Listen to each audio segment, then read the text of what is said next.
काव्या कथा अमृत। दुबड़ी साते की पूजा भादव मास की शुक्ल पक्ष की सप्तमी को की जाती है। यह अनहोनी पर विजय पाने के लिए की जाती है। इस दिन स्त्रियां ठंडा भोजन करती हैं। आइए पहले समझते हैं पूजा की विधि को और फिर हम कथा का श्रवण करेंगे। पुरानी विधि में एक पाटे पर मिट्टी से दुबड़ी साते की आकृति मांडते थे, पर आजकल लोग चित्र की भी पूजा कर लेते हैं। कई लोग जो पाटा बछबारस के दिन पूजते हैं वही पाटा रख लेते हैं और दुबड़ी साते के दिन उसको पूज लेते हैं। जल, दूध, मोई, मोठ, बाजरा, फूल, रोली, चावल चढ़ाकर पूजा इसकी करते हैं। खुद को टीका लगाते हैं। इस दिन थोड़ी सी मोई के अंदर एक बेर की झाड़ी का कांटा डालकर 2 गोली बनाकर एक गोली व्रत करने वाली स्त्री निगल लेती है और एक गोली चढ़ा देते हैं। स्त्री को बायना भी निकलना होता है, जिसमें भिगाए हुए मोठ एवं बाजरे को कटोरी में रखकर ऊपर रुपए रख दें। दोनों हाथ जोड़कर हाथ को पल्ले से ढककर 4 बार कटोरी के ऊपर हाथ फेर लें, फिर अपने टीका निकाल लें। यह बायना सासू जी का आशीर्वाद लेने के लिए उनके पांव लग कर दे दें। यह बायना जिठानी या ननद को भी दिया जा सकता है। सुविधा अनुसार बायने को किसी ब्राह्मणी को या ब्राह्मण या मंदिर में पुजारी को भी भेज सकते हैं। अब जरा दुबड़ी साते का उज्जमन को भी आप समझ लें। लड़के के विवाह के पहले साल में दुबड़ी साते का उज्जमन किया जाता है। एक थाली में 13 जगह भीगे हुए मोठ बाजरे की कुड्डी बनाकर उसके ऊपर एक साड़ी, ब्लाउज पीस ऑफ रुपये रखकर हाथ फेर कर सासू जी को पांव लग कर देते हैं। दुबड़ी साते की कहानी हाथ में थोड़ा बाजरा मोठ लेकर सुनते या पढ़ते हैं। कथा की समाप्ति पर हाथ का मोठ बाजरा पाटे में ही छोड़ देते हैं। इसके बाद बिंदायक जी की कहानी भी सुनते हैं। आइए अब हम दुबड़ी साते की कथा का श्रवण करें।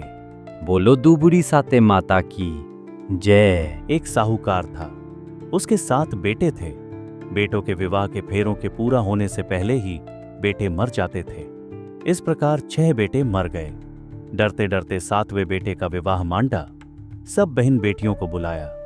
सबसे बड़ी बुआ पीहर आते समय मार्ग में एक कुम्हार के यहां रुकी। उसका मन बुझा हुआ था, कोई खुशी नहीं थी। कुम्हार ढाकनी घड्डी डडेच रहा था। बुआ ने पूछा, तू क्या कर रहा है? वह बोला कि गांव के साहूकार के बेटे का विवाह है, उसी के लिए ढाकनी गद्दे डाच रहा हूं, पर उसका बेटा मर जाएगा। बुआ ने पूछा कि बेटा नहीं मरे, इसका कोई उपाय नहीं है?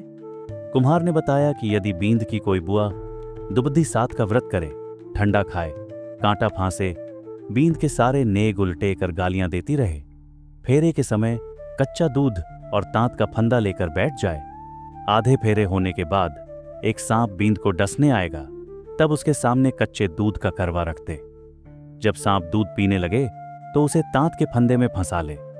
जब सर्पिणी उसे छुद्धाने के लिए आए, तब बुआ उससे वचन ले कि तू मेरे सब भतीजों को जिंदा कर, उनको बहुएं दे, तो ही मैं तेरे पति सांप को छोड़ूंगी। सारी बात सुनकर बुआ वहां से रवाना होकर पीहर में अपने घर में गालियां देती हुई घुसी। सब उसके इस व्यवहार से अचंभित रह गए, पर कोई कुछ नहीं बोला। आखिर बुआ जो ठहरी, सारे नेग उल्टे करती गई। घर की अन्य औरतें कुछ बोलती तो भी ध्यान नहीं देती। जिद करके बारात भी पिछले दरवाजे से निकलवाई। उसी समय सामने का द्वार टूट कर गिर गया। सब उसकी प्रशंसा करने लगे। अब तो जैसा वह कह रही थी वैसे ही सब मान रहे थे। फिर जिद करके बारात में शामिल हो गई। साहूकार फिर भी नाराज ही था। उसने कहा, ये जाएगी तो मैं नहीं जाऊंगा, वैसे भी मैं जाता हूं तो मेरे बेटे मर जाते हैं। वो नहीं गया।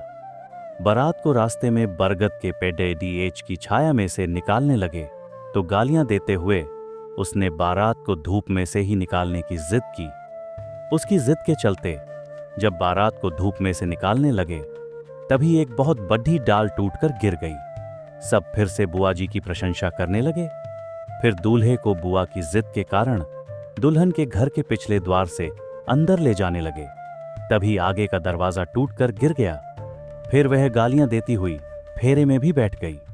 जब सांप आया तो उसने उसे फंदे में फंसा लिया।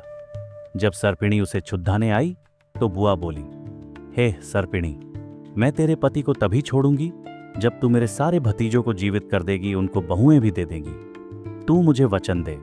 सर्पिणी बोली, मैं तुझे वचन देती हूं, ऐसा ही होगा। बुआ ने सांप को छोड़ दिया। धूमधाम से विवाह संपन्न हुआ। सब भुआ जी से खुश हो गए। जब बारात लौटने लगी तो रास्ते में दूबड़ी साते एक वृद्धा के रूप में मिली।